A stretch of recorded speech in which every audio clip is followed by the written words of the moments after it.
Hi, and welcome to CryptoBiography. I'm your host, Brandon Starr. This is episode 293 of CryptoBiography, and it is The Night Job. And here we go. Are you ready? More ready than you. Tommy thought. Everything is a competition with this asshole. Fucking Nate.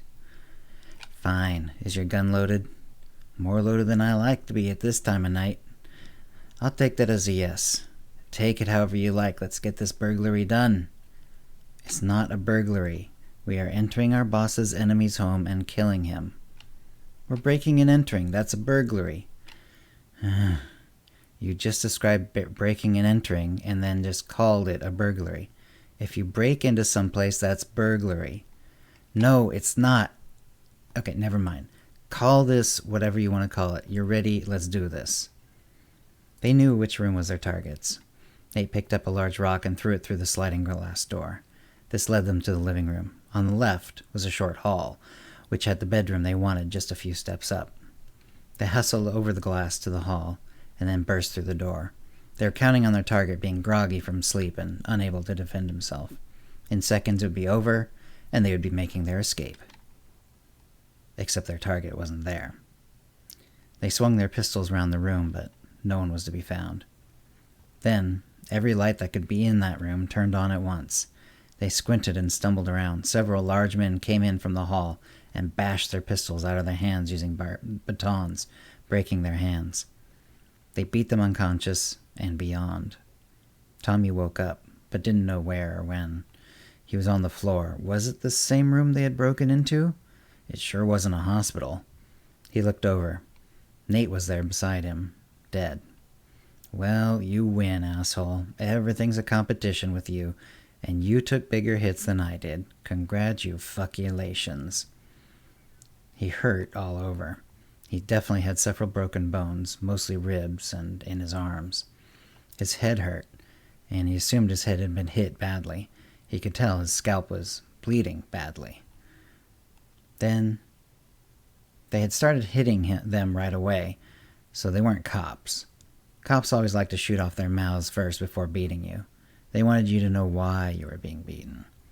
But of course, really, you always knew who was hitting you and why. He'd been hit because they'd been double-crossed. He should have guessed that when they told him to do the job with Nate. No one liked Nate. He hated Nate. Even if Nate was dead, he still hated him. Or at least didn't like him. Why didn't they finish the job? Then he heard the yelling. Then there was a bunch of cops coming into the room. He must have passed out again because the next time he woke up, he was in an actual hospital. So that's why they hadn't finished the job. The cops were on the way. So what the hell happened? He tried raising himself up, but his hand was cuffed to the bed. Oh, great, he thought. He put his head back and waited. For a couple of days, the only people he saw were nurses and doctors and other hospital workers. They allowed him to change the arm on which he had the cuff, but he was never allowed to be loose. Eventually, the cops came in. Apparently, they'd gotten tired of waiting for him to recover. Tommy didn't say anything to him. He knew anything they would have to tell him was bullshit, and anything he said was just digging his grave. Either they had enough to charge him for attempted murder, or they would have to settle for breaking and entering. After listening to them lie for a few minutes, he asked for his lawyer, and they left. A few hours after that, his boss came. It was just before visiting hours were to end. He had no doubt that he was officially under arrest, and therefore only police and certain authorized people would be able to see him. Thus, Polly had no trouble at all. "Feeling okay?" Polly asked. Tommy was thinking fast. Even if the job had been a setup by Polly, which he hadn't ruled out, and he wanted to finish him off, the hospital under arrest, probably with cops keeping tabs on things, would be a horrible idea. But he was probably overthinking things. Polly had wanted the man dead. Someone had probably tipped that man off, and the rest had been a setup. All this had gone through his head by the time Polly had asked his question. "Doing fine," he said. "Banged up, broke a few things, got lucky. The EMTs told the docs the only reason my head didn't split open was that the bat had already broken Nate's head, and so when it hit mine, it broke instead of my skull.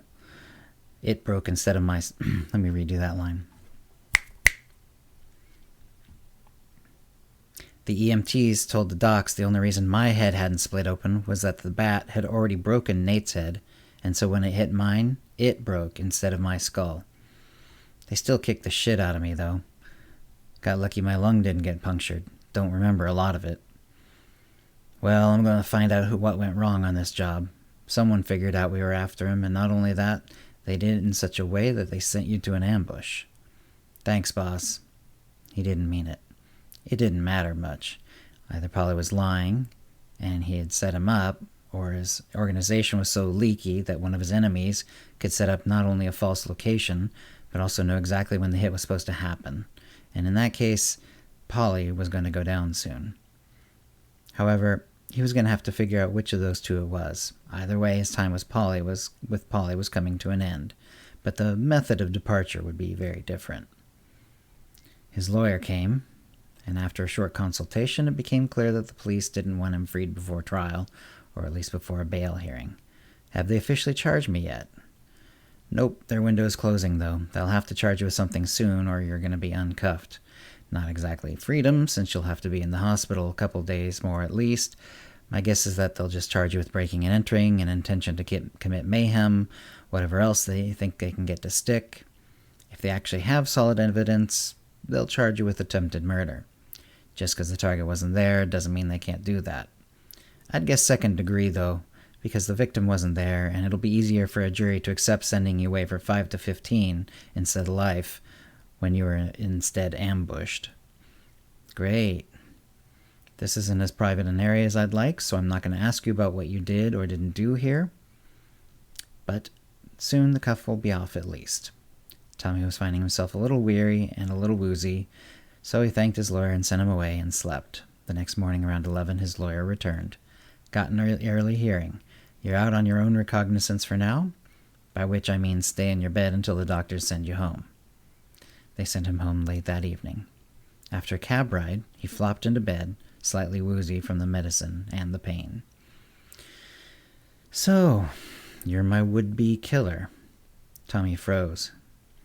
His target, whose name he'd never been told, was across the room from him.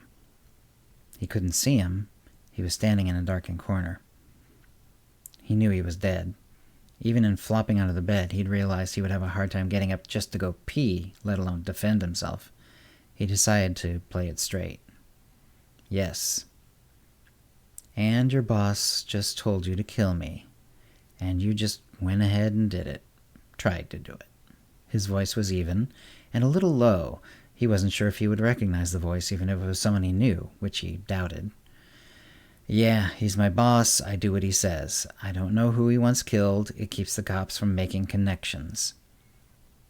Well, I've spent centuries hiding who I am. That house you broke into is one of a few completely anonymous houses I have. I'm kind of disappointed both in you and myself. Wait, Tommy thought. Centuries? You gonna kill me? No, Tommy, I'm not. You're not worth it. Murder investigations are annoying, even to someone like me. I'm disappearing from your life. And even if you decided to devote your sad life to trying to figure out who I am and where I am, you'd never see me again.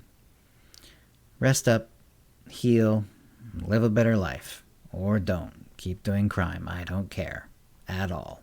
I was just curious about you. That's why I made sure you got home fast and free, so I could see you directly. And I'm already bored. You're a secondary character in another secondary character's story. Have a nice life. The man slipped out of the room, and Tommy never saw him again. He thought of trying to track him down, but figured it would be futile. He kept working with Polly until about 10 jobs later, when a robbery went wrong, and he was shot in the back by a night watchman. And that's the end of the show, or the story. So, as you can tell by the ending there, this is part of the Connections universe. It's been a while since we've actually done anything in the Connections universe, not out of planning. I just ended up telling a bunch of other kinds of stories for, I don't know, quite some time. I'd have to look up to see when the last one was, and I think it was close to a year ago. So if you don't understand what the Connections universe is or what this reference to centuries would be, there was a story called Connections. It was sort of like the first one, and then other stories that have happened that are in that same continuity. So I call it the Connections continuity. Anyway, so I hope you enjoyed it. If you have any comments or questions about this episode or previous episodes, cryptobiography@gmail.com, or hit us up on Facebook, Twitter, or Mastodon. And thanks for listening. Words and Music copyright 2023, CryptoBiography LLC, all rights reserved. Characters and events are fictional, fictionalized, or satirical.